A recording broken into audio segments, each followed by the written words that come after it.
Hello YouTube, this is Necrostevo and you're watching my 45th narrated Wi-Fi battle. This is a battle I had against Index. I'm posting a lot of battles that I had with her. I guess that's because she's one of the few people who's on at the same time as me because she's 6 hours ahead of my time zone. So me being up late means that she's on at the same time. Anyways, I kind of grabbed a bunch of random stuff. We both wanted to test out some things. I start off with my Swellow. See that she has a Reuniclus out, just go for the U-turn if she wanted to set up. I could switch it into something appropriate. Or if she switched out, I could switch into something appropriate. So I go out into Xatu here, and she went for Confuse Ray. So that worked out. I wasn't really expecting Confuse Ray on Reuniclus. That's not something I have ever seen, and I unwittingly switched into something that countered it. So, yay on blind switches there. Anyways, not wanting to deal with Psychic or Psyshock or Focus Blast or any of that type of stuff, I just went for Light Screen. She brings in Melodic, which is great, because now I can bring in my Pharaoh Thorn and set up some entry hazards, which is nice. I really like having both Stealth Rock and Spikes on the same Pokemon, because that means I don't have to have two Pokemon to handle the Spikes and the Stealth Rocks or that type of thing. Because I really actually don't like entry hazards, but they're so central to the metagame right now that if I don't have them, I feel like it puts me at an advantage. I could do without them okay in Fortune, but Fitgen, not so much. She brings in Reuniclus again and goes for a Light Screen, which is another weird move that I haven't seen before. Then she recovers up.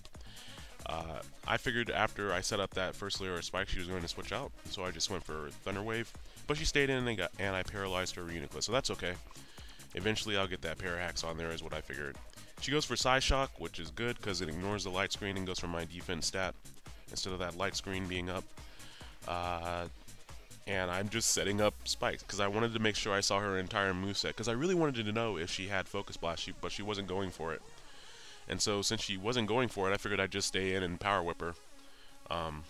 As both of our Light Screens were off, I actually thought she might stay in and set it back up because she got paralyzed on the last turn, so getting off a Power Whip is nice because, you know, she is just going to be able to recover it, but if I can force her to recover, I can swap out to something to handle it a little bit better, because as it were, she could just stay in and stall me out.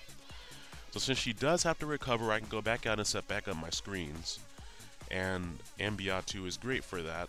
I really wanted to get a hold of one of those Magic Bounce Espeons that everyone was using, but my Pokemon Global Link account messed up and didn't let me do it after I spent all that time doing that stupid minigame, which was a really shoddy version of Brick Breaker.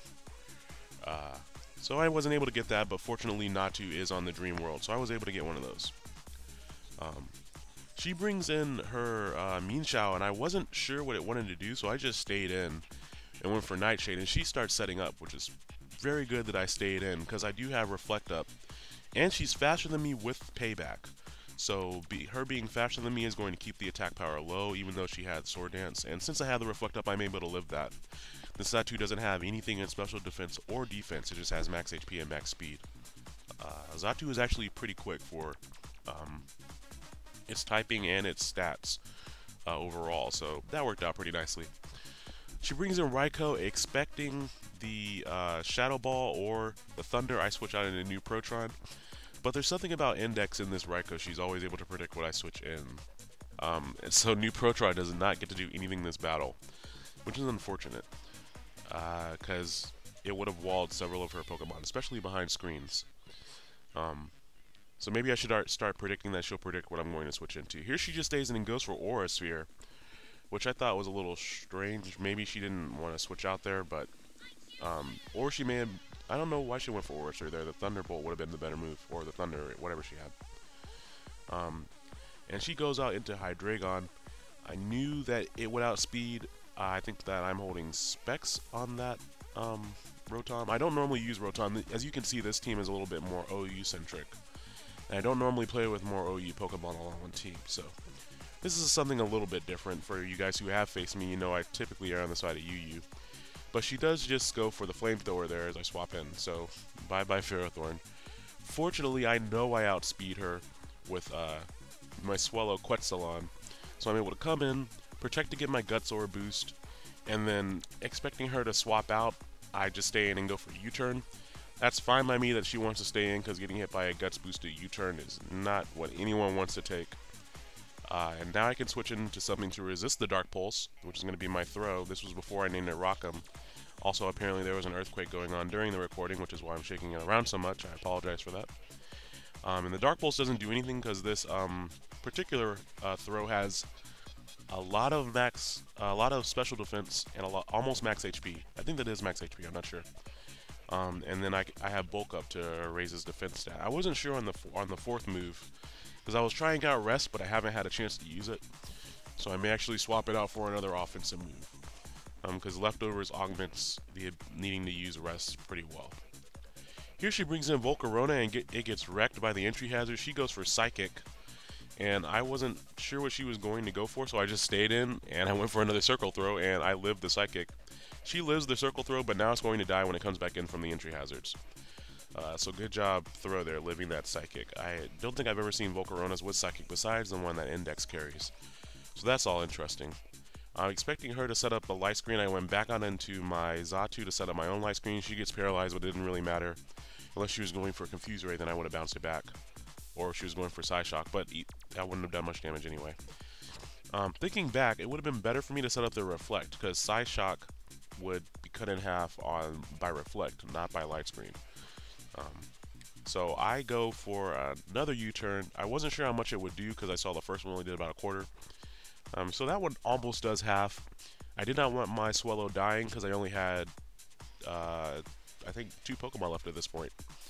And so I bring back in my Rotom, and I think this one... No, I'm pretty sure this one has Specs, now that I think back on it. Because Specs Hydro Pup is nothing to mess around with. And I had a chance to finish her off right there, I think. I hit myself in confusion, and I had gone for the Specs boosted Hydro Pump. And here I go for Shadow Ball, because if the move doesn't actually go off, then you can switch moves. So I went for Shadow Ball because if I was going to hit myself in confusion, I also didn't want to have to go for missing. But now that she has a light screen up, there's no way I can one-hit KO her, so I'm back to stalling out these turns. Figuring she'd go for the Recover, I go back out into Throw. Maybe I could outspeed her and Circle Throw her out. Then that would at least force her to come back in and set things up later after the stuff wears out. But she outspeeds my Throw. And I don't think I've ever really seen Reuniclus outspeed anything, so not having any speed on Throw is his downfall. Bring back out Quexelon. Now I'm down to just Quexelon and my my Rotom Wash Form. Go for the U-turn again to force her to recover. I could have just stayed in and went for Brave Bird or Facade, but I didn't want to get hit by the Confuse Ray, and I also did not want to get hit by the Psyshock. So I go back out into Bosch, and her light screen wears off. Here I have another chance to finish her off, and I hit myself again. So I know that Rotom takes over the the motors of certain things, but he's just really confused here. He keeps hitting himself. Not very cool. Finally, I just decided to trick her. My Specs, I believe, yes, that does power up her Psyshock, but now she's also stuck on Recover. So I'm okay with that. I got a Life Orb out of the deal too, which is nice because I can swap around moves while still having them increased in power a little bit. So her Reuniclus set is very interesting. So she's running Psyshock, Light Screen, Confuse Ray, and Recover. So that means she's walled by Dark types, unless she gets some serious Confuse Ray hacks. So that is really interesting. And she told me it was more for use for doubles, and she used it on a doubles team, and that team contained some Pokemon that I was not equipped to deal with, such as Boost Blaziken, and that team ran Train on me. But I still had a lot of fun battling her. She has a lot of interesting sets like this. So I think from this point out, I just U-turn and kill that, and then she brings back in the Volcarona and it dies. And I think, what else does she have remaining? I don't remember what else she has left. Whatever it is, it's a great mystery. Meltdowner is going to die from the entry hazards. And she has one thing left. Is it something I haven't seen? I don't remember. No, it's that Melodic. That's what it is. Okay, so that's going to come in and it's going to die to a Life Orb boosted Thunderbolt. So Index, thank you for the battle. I hope you all did enjoy it. I am going to be looking for battles later on today, actually. If you all follow me on Twitter, check the description. Follow me on Facebook, my Necrostevo's Pokemon battles, or even just add me on Skype. Add Necrostevo to Skype, and I'll be on all 3 later on this evening. So I hope to see you all this evening. If not, I hope you all have a great day.